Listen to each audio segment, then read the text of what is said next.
দাঁড়ান ভাই, ভিডিওটা ধাক্কা দিয়ে না। আপনি যদি আমার ভিডিও না দেখেন, আপনার ভিডিও আমি কিভাবে দেখবো বলেন? অনেকে বলে গঠনমূলক কমেন্ট করেন, ফলোয়ার বাড়ান। ভাই এভাবে যদি ফলোয়ার বাড়তো তাহলে মানুষে এত কষ্ট করে ভিডিও করতো না। আপনি ফলোয়ার বাড়ানোর উপায় হলো আপনি কঠোর পরিশ্রম করেন, নাইলে স্টার কিনেন। স্টার কিনা যারা যারা ছোটো একটা দুইটা লেগে উইকি চ্যানেল পুরন না, তাদেরকে স্টার গিফট করেন, দেখবেন আপনার ফলোয়ার এমনিতেই বাড়বো। আর সেলিব্রিটি যারা আছে, বড় বড় আইডিগুলো যাদের আছে, তারা যদি পারে আমাদেরকে এক মুহূর্তে ভাইরাল করতে পারে। যাদের ফলোয়ার 10,000-এর উপরে, তারা যদি আমাদের পেজে বা প্রোফাইলে একটা কমেন্ট করে, এই 10,000 ফলোয়ারের কাছে একটা নোটিফিকেশন যাইব। তখন এই কমেন্টটা ধরে আমাদের ভিডিওর মধ্যে আইয়া ঘুরে যাইব। এমনিতে ফলোয়ার বাড়ে ভাই, বুঝছেন?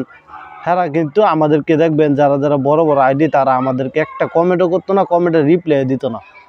এই জন্য কঠোর পরিশ্রম করেন, দেখবেন ওই ফলোয়ার বাড়বে ইনশাল্লাহ। নতুনরা মিলে সবাই কাজ করেন। আর নাইলে যদি তাড়াতাড়ি ফলোয়ার বাড়াইতে চান, তাহলে মনে করেন স্টার গিফট করেন, সবাইকে একটা দুইটা করে স্টার দেন। স্টার দিলে আপনার এমনিতেই ফলোয়ার বাড়বো।